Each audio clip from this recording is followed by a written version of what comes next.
Android mobile use பண்ற ஒவ்வொருத்தருக்குமே ஒரு நாளைக்கு 100 எஸ்எம்எஸ்க்கு மேல வரும் போகும். ஆனா அந்த எஸ்எம்எஸ்ல இந்த 4 லெட்டர்ஸ் இருக்கான்னு என்னைக்காவது நோட் பண்ணிருக்கீங்களா? இல்ல.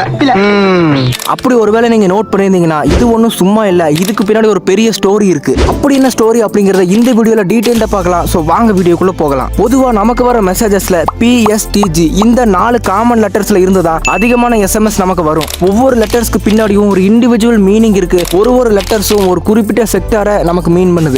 ரொம்ப தப்புங்க, இதெல்லாம் தெரியாம. இப்ப Pன்னு எடுத்துக்கிட்டோம்னா இந்த லெட்டர்ல இருந்து வர எஸ்எம்எஸ் எல்லாமே ப்ரொமோஷன் இல்லனா மார்க்கெட்டிங் பேஸ் பண்ணி தான் இருக்கும். இப்போ எக்ஸாம்பிளுக்கு ஒரு கம்பெனி அவங்களோட பொருட்களை இல்லனா அவங்களோட சேவைகளை அட்வர்டைஸ்மெண்ட் பண்ண போறாங்க அப்படின்னா நமக்கு வர எஸ்எம்எஸ்ல இந்த P அப்படிங்கிற லெட்டர் இருக்கும். அவங்களோட எக்ஸ்க்ளூசிவ் ஆஃபர் இல்லனா புது ப்ராடக்ட் ஏதாவது மார்க்கெட்ல லான்ச் பண்ண போறாங்க அப்படின்னாலும் நமக்கு இந்த P அப்படிங்கிற லெட்டர்ல இருந்து தான் எஸ்எம்எஸ் வரும். மேக்ஸிமம் இந்த மாதிரி SMS Amazon, Flipkart, Swiggy, Zomato அப்படின்னு இவங்க கிட்ட இருந்து தான் அதிகமா வரும்.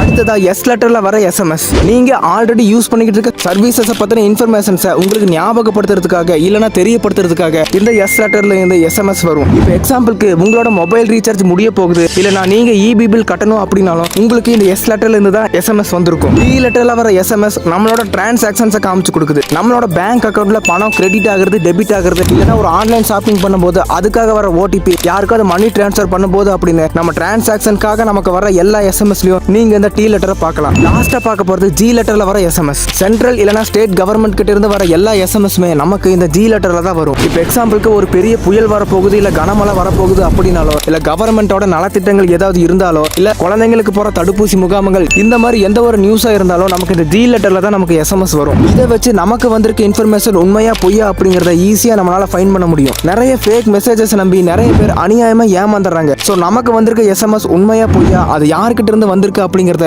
இந்த 4 லெட்டர்ஸ் மூலமா நம்மளால ஈஸியா ஃபைண்ட் பண்ண முடியும். இந்த வீடியோ எந்த அளவுக்கு யூஸ்ஃபுல்லா இருந்தது அப்படிங்கறத கமெண்ட்ல சொல்லிட்டு போங்க.